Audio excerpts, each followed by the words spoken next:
Boom.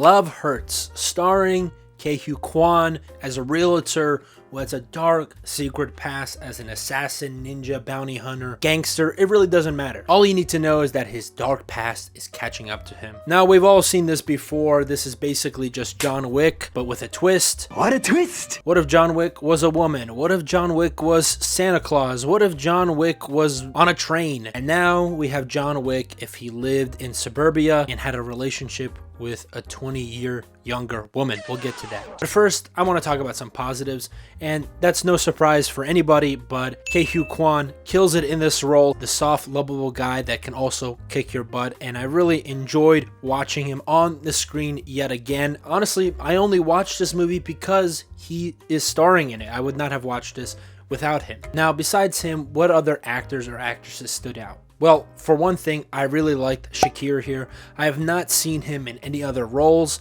any that I can think of at the top of my head, but his presence is almost as large and as looming as Quan's is. They're kind of the opposites of each other, and they play off of each other's energy just so well. You know, Quan's this little guy that can kick your butt. Shakir is this big dude that you would expect to kick your butt, but also he writes poems. Really love the relationship that they have here. It's the only relationship I like in the movie. They're able to have the best of both worlds, where they have that comedic element with the differences in their size and fighting styles, but also the punching actionness. There are honestly some amazing moments where they are separate from each other and when they're together that just make this movie so much better than it deserves to be. And that mainly comes from the director, who is a stuntman. He has been in plenty of movies from the last couple of decades: Deadpool, John Wick, The 300, Idiocracy, Twilight Eclipse, and my favorite action comedy of all time, Dragon Ball, the live remake. But here you can see there's a little bit of Jackie Chan in the action, there's a little bit of John Wick, but really what I love is the unique elements that this director brings to the action. The camera work here is just almost as violent as the violence itself on screen. It's coming in and out, it's spinning around, it's going inside objects, it's leaving objects. My favorite part that movies do is they use the environment around them. Well, if they're like in an office or something, they'll use a pencil. If they're in a kitchen, they'll use the wooden spoon. And I just love that. And this film takes that to the 10th degree. I've never seen someone throw a fridge at another guy. You can tell that the director does not know what to do with the rest of this movie. I don't know how much input he had with the other aspects of it. But besides the action and these two actors,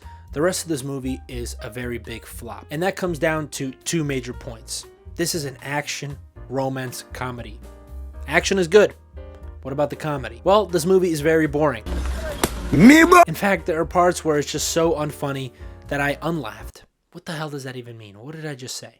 This movie is very boring and very unfunny. Sometimes it's so unfunny, it hurts. But in all seriousness, the comedy doesn't just suffer, but the dialogue altogether kind of suffers. I know comedy is very subjective, but I was in a room about 20 people and there were probably about 3 laughs. The movie does not know how to convey information in a digestible way. There are moments in this movie where they literally just say what needs to happen for the movie to get going. I'm going here. I'm here. You better come here. And at one point, we even have internal dialogues randomly. Randomly, the movie just introduces internal monologue where the characters say exactly what they want and what's preventing them from getting it. Like literally, Quan's character goes, I love her, but she would never go for a guy like me. In the middle of the movie. It's just, and then it goes away for like 40 minutes and then it comes back again. Very random and very lazy. That's the worst part. When a movie doesn't trust its actors or its spoken dialogue, it resorts to these kind of things where it just tells you exactly what it wants. And usually this comes up when a movie is based off of a book, because books have a lot more internal dialogue.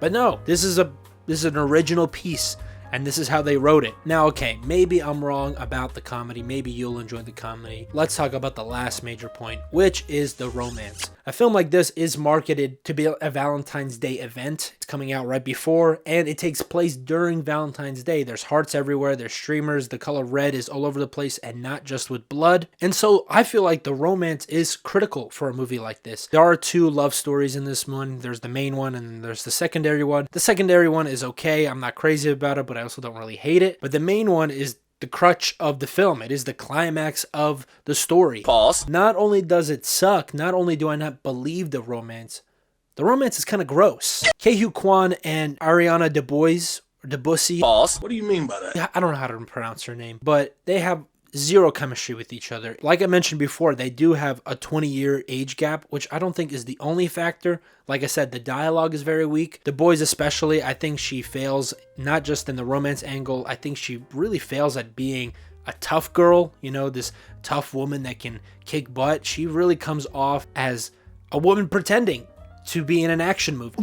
What? And it is really hard to hit that perfect note when it comes to a film like this, because it is supposed to be serious but also comical at the same time. And to be fair, I think 90% of the actors don't get it right. Kwon, for a weird part of the movie, becomes the straight man. He is the most normal person in the movie, which is weird for him because he's usually the funny guy, the goofy guy, but he comes off as the straight man here. That's how bad most of the acting is. And it does also translate to the romance scenes. And the movie knows it itself. There's zero physical contact between these actors for about 95% of the movie. And there's like just a little bit right at the end, and it lasts for 1 second. 1 second too long, if you ask me. Stop! You violated the law. This movie really creeped me out with the love story. I really did not like it. So can I really recommend this movie? I can't. I would not have watched it myself if I knew this was what I was going into. I wouldn't recommend seeing this with your significant other. I wouldn't go watch this with the boys. And I definitely don't recommend the girlies to go see this either, because there ain't much for you here. What's my total score? Well, besides the action, there's really nothing good here, but the action is really fantastic. So I will give it a 4 out of 10. Sadly, this is one of those movies that I will most likely be watching on YouTube, on the clips. I do not see a reason to rewatch this movie. It's better just to wait for it to come out on digital and to see the amazing parts separate from about 75 or 80% of the terrible romance comedy. But that's all I have for you today. Let me know which romance films you like, what comedies that you've been watching that you really enjoyed, and what's the best action you've seen in a while. For me, the only thing I can really think of is John Wick Chapter 4. It's still in the back of my mind. But let me know everything in the comments down below. As always, if you enjoy what I do here, like and subscribe. And if you really love what I do here, you can always buy me a coffee down in the description down below. Or you can buy me some boba. Thank you for watching. Godspeed.